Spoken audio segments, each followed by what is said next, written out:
एक religious leader से हम उम्मीद करते हैं कि वो डेथ बेड पे प्रेयर्स करेगा, पर ब्राउनिंग की पोइम में एक अलग ही कहानी है। एक ऐसा बाइशॉप उसको बोलती है जो किसी चर्च का पादरी होता है। एक ऐसा बाइशॉप जो भगवान से ज़्यादा अपनी कब्र के मार्बल और डेकोरेशन की चिंता कर रहा है। तो चलिए स्टार्ट करते हैं आज की नई पोइम, जिसका नाम है the bishop orders his tomb at saint Praxed's church. Robert Browning की ये ड्रामेटिक मोनोलॉग एक डाइंग रिनेसेंस बाइशॉप की कहानी है, जो अपनी लास्ट मोमेंट्स में अपनी संतानों से, अपने बच्चों से अपनी कब्र के बारे में इंस्ट्रक्शन दे रहा है कि मेरी कब्र मेरे मरने के बाद ऐसी ऐसी बनाना। ये पोइम हाइपोक्रेसी, मटेरियलिज्म और चर्च में करप्शन के बारे में बताती है। बाइशॉप अपनी डेथ बेड पे पड़ा है, पर उसके मन में बस एक ही चिंता है, उसकी टॉम कैसे दिखेगी। टॉम होती है जो कब्र होती है जिसमें किसी को, पादरी को दफनाया जाता है। उसका एक पुराना दुश्मन जिसका नाम है गैंडोल्फ, जो एक क्लर्जीमैन था, उससे ज़्यादा सुंदर और ग्रैंड टॉम चाहिए। जो उसका पुराना दुश्मन है वो चाहता है कि मेरी जो टॉम हो उससे ज़्यादा सुंदर होनी चाहिए। वो चाहता है कि उसकी कब्र बेस्ट मार्बल से बनी हो, उस पर प्रीशियस स्टोन लगे हों और कार्विंग भी इंट्रिकेट हो, ताकि लोग उसकी डेथ के बाद भी उसकी शान देखेंगे कितना अच्छा बंदा था। ऐसे बाइशॉप अपनी पास्ट लाइफ याद करता है, पैसा, शान, शौकत और औरतें। एक रिलीजियस लीडर होने के बावजूद उसने दुनिया के हर प्लेजर का मज़ा उठाया, और अब भी उसकी अटेंशन स्पिरिचुअलिटी पे नहीं बल्कि अपनी डेथ के बाद वाली इमेज पे है कि मेरी डेथ के बाद इमेज कैसी होनी चाहिए, वो भी शान भरी होनी चाहिए कि लोग मेरे को याद कर कि वाह सच में कोई बंदा था। वो अपने बच्चों को इंस्ट्रक्शन दे रहा है कौन सा स्टोन यूज़ करना है, कौन सा डिज़ाइन करना है, और कैसे उसकी टॉम गैंडोल्फ की टॉम से भी बेटर होनी चाहिए। गैंडोल्फ वही जो उसका दुश्मन है, वो चाहता है कि मेरी जो टॉम हो मेरे दुश्मन से भी अच्छी होनी चाहिए। पर असली में उसके नेफ्यूज़ उसकी बातों को बस सुने जा रहे हैं बिना किसी इंटरेस्ट के, क्योंकि उनका असली मोटिव सिर्फ बाइशॉप की डेथ के बाद उसकी प्रॉपर्टी और वेल्थ को कैप्चर करना है।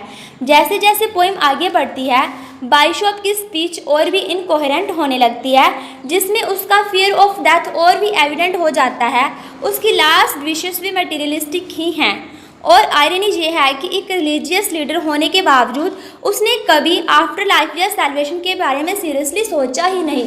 उसको डेथ के अभी डेथ होने वाली है उसकी, मतलब उसके लास्ट मोमेंट है, और अभी उसको यही डर है कि कहीं मेरे बच्चे मेरी जो टोन है, जो कब्र है, वो अच्छी ना बनाएंगे तो क्या होगा, मेरे करैक्टर के बारे लोग क्या कहेंगे। उसको यही टेंशन पड़ी है, सिर्फ मटेरियलिस्टिक चीज़ों के बारे में ही सोच रहा है वो अभी भी। तो इसका थीम्स क्या क्या पोइम का? रिलीजियस हाइपोक्रेसी, एक बाइशॉप जिसे स्पिरिचुअल मैटर पे ध्यान देना चाहिए, वो दुनिया की चीज़ों में अटका हुआ है। एक पादरी जिसे हम समझते हैं कि चर्च को जो पूरा चलाता है, उसको स्पिरिचुअल तो होना चाहिए कम से कम, लेकिन वही ऐसा तो है ना। तो आगे मटेरियलिज्म एंड वैनिटी, उसकी लीगेसी उसके गुड डीड्स से नहीं बल्कि एक टॉम से डिफाइन होगी जो सिर्फ इस फिजिकल मोनूमेंट है। वो बाकी सब स्पिरिचुअल चीज़ों की तरफ ध्यान देने से पहले वो किसकी तरफ ध्यान दे रहा है? सिर्फ टॉम की तरफ, कि उसकी टॉम अच्छी हो। आगे death and power struggle, death के टाइम भी उसका ध्यान पावर और लेगेसी पे ही है, स्पिरिचुअलिटी पे बिल्कुल भी नहीं है। ये पोएम रिनेसांस इरा के चर्च की करप्शन और क्लर्जीमैन की ग्रीड को एक्सप्लोर करती है। बाइशॉप की दुनिया के मटेरियलिस्टिक प्लेजर से जुड़ा रहने की जिद एक और आयरनिक और ट्रेजिक एंडिंग तक ले जाती है। चलिए लास्ट में देखते हैं कि इस पोइम से हमें क्या क्या सीखने को मिलता है। बाइशॉप एक रिलीजियस लीडर होने के बावजूद स्पिरिचुअलिटी और आफ्टर लाइफ की बजाय मटेरियलिस्टिक चीज़ों में फंसा है। ये हमें दिखाता है कि सिर्फ पोजीशन या टाइटल किसी भी सच्चाई डिफाइन नहीं करता, इंसान की असली शख्सियत उसके एक्शन से दिखती है। बाइशॉप सोचता है कि एक ग्रैंड टॉम बनाकर वो अमर हो जाएगा, पर रियलिटी ये है कि दुनिया की चीज़ें सिर्फ कुछ समय के लिए होती हैं। उसका फोकस इनर पीस या सैल्वेशन पे होने के बजाय दुनिया की दिखावे वाली चीज़ों पर है, और जो कि लेसन है कि वेल्थ और लग्जरी सिर्फ टेम्पररी है। इवन चर्च जैसे सैक्रेड इंस्टीट्यूशन में भी ईगो, क्लासेस और जेलसी होती है, जैसे बाइशॉप और उसके राइवल गैंडोल्फ के बीच।